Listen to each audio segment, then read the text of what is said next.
श्री स्वामी समर्थ.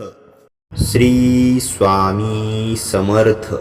मित्रांनो, फार पूर्वी मान्सून आपल्या लोकांना प्राणी आणि पक्षी याबद्दल बरीच माहिती होती. घरामध्ये चिमणी येणे काय असतात संकेत, शुभ की अशुभ, कुठला प्राणी कोणता पक्षी आपल्याला काय संकेत देत असतात हे पूर्वींच्या लोकांना बरोबर माहीत होते. परंतु कालांतराने या गोष्टी लुप्त झाल्या. आज आपण चिमणी या आपल्याला माहीत असणाऱ्या पक्ष्याबद्दल माहिती जाणून घेऊया. चिमणी घरात आली किंवा दिसली तर काय संकेत मिळतात हे जाणून घेऊया. मित्रांनो, पूर्वी म्हणजे अगदी अलीकडे 10-12 वर्षापूर्वी आपल्याला तारेवर किंवा घराच्या दारावर चिमणी, कावळे हे पक्षी सहज दिसायचे, एका ओळीत बसलेले असायचे. परंतु आजकाल चिमणी आणि कावळा दृष्टीस पडत नाही. हे प्राणी नामशेष होण्याच्या मार्गावर आहेत की काय अशी शंका येते.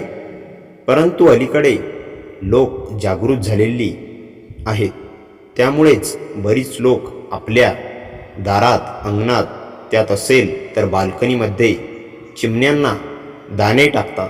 तसेच प्लास्टिकचे, नारळाची कवटीचे, करंट तिचे किंवा पुठ्ठ्याच्या बॉक्सपासून, प्लास्टिकच्या बाटल्यापासून घरटे तयार करतात आणि ही घरटी चिमण्यांना घरटी बांधण्यासाठी खिडकीत, बाल्कनीत मध्ये ठेवतात. चिमण्यांना निवारा मिळावा, त्याची खाण्याची सोय व्हावी यासाठी बऱ्याच ठिकाणी चिमण्यांना दाणे व पाण्याची सोय लोक करतात. कसे का होईना, पण चिमण्यांचे संवर्धन होणे खूप गरजेचे आहे. आज आपण या चिमण्यांबद्दल काही गोष्टी जाणून घेणार आहोत. मित्रांनो, चिमण्यांचे आपल्या दैनंदिन जीवनात फार महत्त्व आहे. चिमण्यांच्या विविध हालचालीवरून, त्यांच्या वागणुकीवरून आपल्याला काही संकेत मिळत असतात. आज आपण चिमण्यांकडून मिळणाऱ्या संकेतांबद्दल जाणून घेणार आहोत. मित्रांनो, मनुष्याच्या जीवनात सुख, दुःख, चढ उतार हे येतच असतात. कधी काय होईल हे सांगता येत नाही. हे आपण त्या घटना चांगल्या किंवा वाईट करतील हे सांगू शकत नाही. परंतु आपल्या जीवनात अचानक वाईट दिवस येतात किंवा अचानक काळ बदलतो आणि आपण धनवान होतो. परंतु याबद्दल आपल्याला काहीच माहिती नसते. पण काही प्राणी, पक्षी यांच्या संकेतावरून आपण आपल्या जीवनात घडणाऱ्या घटनेविषयी, ती घटना घडण्यापूर्वीच जाणून घेऊ शकतो. चिमणीचे घरात येणे शुभ असते असे म्हटले जाते. चिमणीने घरात किंवा बाल्कनीत घरटे केले किंवा आपल्या डोक्यावरून ती उडून गेली तर हे खूप शुभ असते. ज्या घरामध्ये चिमण्या बिनधास्तपणे ये जा करतात त्या घरात साक्षात भगवंताचे वास्तव्य असते. तसेच चिमणीचे जर आपल्या डोक्यावर बीट केले तर हे खूप शुभ असते. जर चिमणी आपल्या दारात किंवा घरात येऊन खूप चिवचिवाट करू लागली तर समजून जावे की आपल्या घरात ऐश्वर व वैभवाचे आगमन होणार आहे. आपल्या जीवनात नवीन कार्याचा आरंभ होणार आहे. आपल्या घरात काहीतरी शुभ कार्य होणार आहे. जीवनात खूप पुढे जाण्यासाठी आपल्याला वेगवेगळ्या संधी प्राप्त होणार आहेत आणि आपण त्या संधीचे सोने करणार आहोत. जर चिमणीने आपल्या घरात घरटे बनवले तर समजून जावे की आता लवकरच आपल्या घरात आनंदाचे आगमन होणार आहे.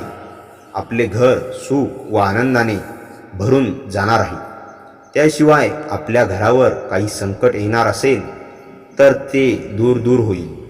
ज्या घरात चिमण्यांची ये जा असते तेथे भगवंताचे वास्तव्य असते व ते घर नेहमी आनंद व सुख समाधानाने भरलेले राहते. काही वेळा चिमण्या घरात घरटे बनवतात व निघून जातात आणि पुन्हा काही दिवसांनी परत त्या घरट्यात येतात, हे खूपच शुभ असते. त्यामुळे आपल्यासाठी प्रगतीचे विविध मार्ग खुले होतात, सकारात्मक ऊर्जेचा संचार होतो व आपल्या घरातील नकारात्मक ऊर्जा नष्ट होते. अजूनही चिमणी पाहिली किंवा लहानपणी आपल्याला आईने एक घास चिवचा एक घास खाऊचा असं सांगतच आपल्याला पक्ष्यांबद्दल प्राण्यांबद्दल जीव लावण्यास शिकवले आहे. चिमणी एक छोटासा प्राणी आहे, परंतु ती आपल्याला इतके मोठमोठे संकेत व आनंद देत राहते. तर मित्रांनो, आजचा हा स्वामींचा संदेश आवडला असेल तर व्हिडिओला लाईक करा आणि चॅनलवर नवीन असाल तर चॅनलला आत्ताच सबस्क्राईब करा आणि कमेंटमध्ये श्री स्वामी समर्थ लिहायला विसरू नका. भाग्यवान ठरसाल.